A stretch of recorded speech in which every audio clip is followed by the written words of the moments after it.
పౌరశాల గడ్డ బొబ్బిలి.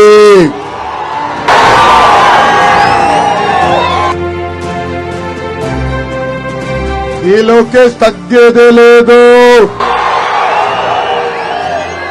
జగన్ బాములకే భయపడే కుటుంబం మాది. నువ్వు పెట్టే చిల్లర కేసులకి నేను భయపడతానా?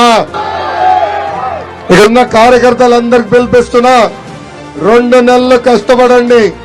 ఏ అధికారులు చట్టాన్ని ఉల్లంఘించి మన ఇబ్బంది పెట్టారో, ఏ వైకాపా నాయకులైతే చట్టాన్ని చుట్టంగా మార్చుకుని మన ఇబ్బంది పెట్టారో వాళ్ళందరి పేర్లు ఈ ఎర్ర బుక్ లో ఉన్నాయి. విజయనగరం జిల్లాని అభివృద్ధి చేసింది తెలుగుదేశం పార్టీ. ప్రజలందరూ ఒక్కసారి ఆలోచించాలి. రోడ్లు గాని, బ్రిడ్జిలు గాని, తాగు నీటి పథకాలు గాని, టూరిజం ప్రాజెక్టులు గాని, పేద ప్రజలకు ఇల్లు గాని ఇవన్నీ కట్టింది తెలుగుదేశం పార్టీ.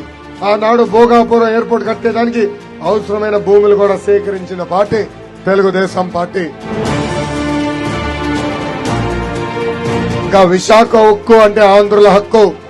ఆనాడు పెద్దవాళ్ళు పోరాడి విశాఖపట్నానికి ఉక్కు ఫ్యాక్టరీ తీసుకొచ్చారు. ఈ రోజు ఈ జగన్ ప్రైవేట్ కంపెనీలతో ఒప్పందం కుదుర్చుకుని ఆ సంస్థని ప్రైవేటీకరణ చేసే ప్రయత్నిస్తున్నారు. ఉత్తరాంధ్రకు నేను హామీ ఇస్తున్నా, 2 నెలల్లో తెలుగుదేశం జనసేన ప్రభుత్వం వస్తుంది.